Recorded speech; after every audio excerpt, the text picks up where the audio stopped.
Finally, the typical Champions League anthem can be heard again at St. James Park, understandably, since 2 decades ago the stadium no longer plays the anthem. The stadium, the pride of the people of Newcastle, also feels special because it witnessed the collapse of the French giant PSG. It's not just a coincidence that the Mapace makes the league play the farmer was battered. Of course, there were several effective methods used by the Ton Army, which was clearly the method that Bouklem and his friends just stared at as their club was completely destroyed by children yesterday afternoon in the Champions League, Newcastle's 4-1 landslide victory over PSG in the round. The Champions League group was the first and biggest victory for Newcastle in the Champions League. Ton Army's last victory in the Champions League occurred precisely on February 26, 2003 when Ton Army won over Bayer Leverkusen 31 at St. James Park. At that time their star Alan Shearer scored a hat-trick if you count.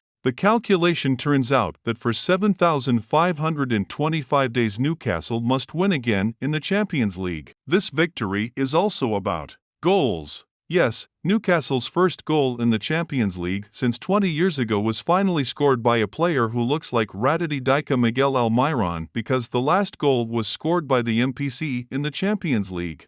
Occurred on March 11, 2003 when it was Alan Shearer who scored a goal in the match against Inter Milan at the San Siro. One of the things that made Newcastle perform well in the Champions League is their focus in this competition, understandably Newcastle.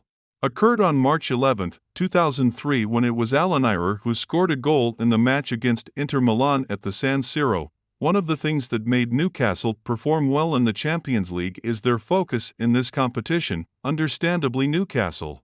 Domestic league this season, the start was not good.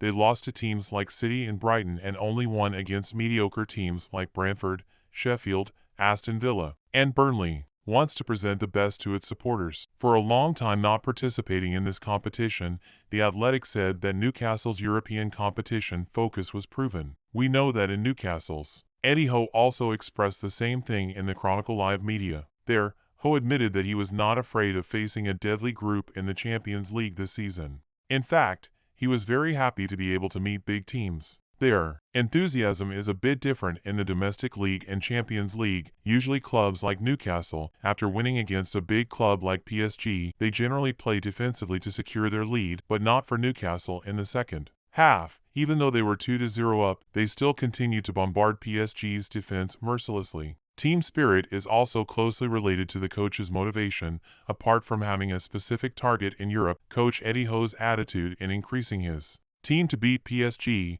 Howe said, Newcastle's defense ahead of facing PSG was in good condition, especially their team's winning trend is currently maintained. They are unbeaten since they last lost to Brighton in early September. They even won big 8-0 over Sheffield and beat Manchester City in the Carabao Cup. Apart from the optimism factor, there is another factor of 2 Newcastle native players named Den and Sean Longstaff. The 2 blonde players are 2 original players. From local children, there's no doubt that it's totally like they're ready to die to defend the club. This is what is reflected in the tireless spirit of Byrne and Longstaff in the match against PSG, and it is good that Howe is smart in utilizing this strength, even though we know that these 2 players are in fact only mediocre players, but with a high spirit of loyalty and sacrifice make Byrne's strength and long STFF is a little different, like what happened when they both scored a goal.